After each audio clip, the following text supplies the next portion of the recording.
지난 12일 대한항공과 아시아나항공의 합병 절차가 4년 만에 마무리됐습니다. 이로써 세계 10위권의 초대형 항공사가 탄생했는데요. 로이터 통신이 자세히 보도했습니다. 로이터 통신은 한국의 대표 항공사인 대한항공이 아시아나항공을 13억 달러에 인수했다고 보도했습니다. 그러면서 지난 12일 대한항공이 아시아나항공에 대한 인수 작업을 마무리하면서 아시아 최대 규모의 항공사 중 하나가 탄생했다고 전했는데요. 로이터 통신은 공정거래위원회가 이행감독위원회를 구성할 계획이라며 해당 위원회를 통해 내년 3월까지 대한항공이 합병 승인에 따른 조건을 이행하는지 여부를 모니터링할 예정이라고 설명했습니다. 그러면서 대한항공은 합병 조건에 따라 주요 노선의 공급 좌석 수를 2019년 수준의 90% 이하로 축소하지 않겠다고 약속했다며 공정위 문건 내용도 함께 설명했습니다. 다음 소식입니다. 대한민국 최초로 노벨문학상을 수상한 한강 작가가 지난 7일 스웨덴 한림원에서 수상자 강연을 진행했습니다. 이 자리에서 지난 30여 년간 이어온 자신의 작품 세계에 대해 회고했는데요. 자세한 내용 함께 보시죠. AP통신은 한국 작가 한강이 인간의 고통과 한국 역사의 상처를 다룬 채식주의자, 소년이 온다 등의 소설로 노벨 문학상을 수상했다고 보도했는데요. 지난 7일 진행된 한강 작가의 강연을 인용하며 자신의 대표작 가운데 일부를 창작하는 과정에서 모든 감각을 활용했다는 소식을 전했습니다. 이날 강연에서 한강 작가는 신체를 사용한 생생한 감각을 독자들에게 전달하는 매 순간이 감사하다고 전했는데요.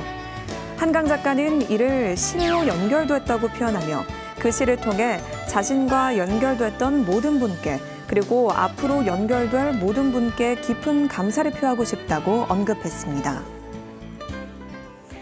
다음 소식입니다. 혼외자 문제로 논란을 빚었던 배우 정우성이 청룡영화제에 참석했습니다.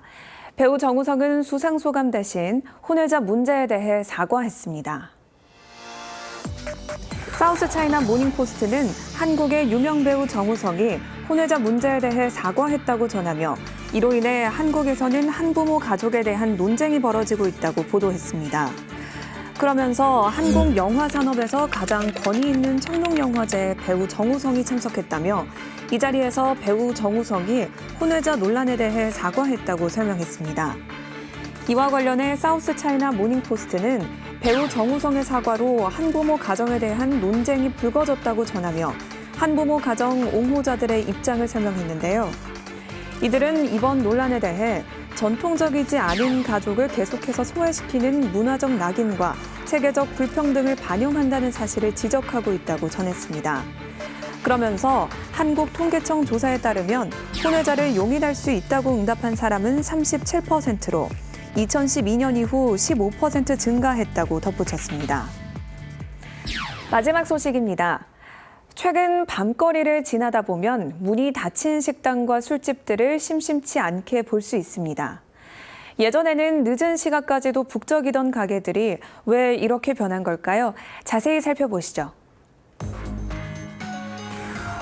로이터 통신은 한국의 기업 회식이 감소하고 술자리를 거부하는 젊은 여성 근로자들이 등장하면서 한국의 회식 문화가 변화하고 있다고 보도했는데요.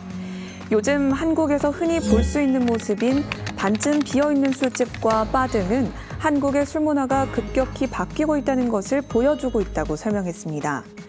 그뿐만 아니라 높은 이자와 물가 상승으로 인해 소비자들이 지갑을 열지 않으려는 경향도 짙어지고 있다고 보도했습니다. 로이터 통신에 따르면 한국의 알코올 소비량은 2015년 최고점 대비 12% 감소했는데요. 이는 경제협력개발기구 OECD 국가 가운데 두 번째로 빠른 감소율입니다. 이런 가운데 회식 문화 대신 취미나 취향이 맞는 사람들끼리 소규모로 어울리는 소모임 문화가 새롭게 떠오르고 있는 것으로 나타났습니다. 지금까지 외신에 비친 한국 전해드렸습니다.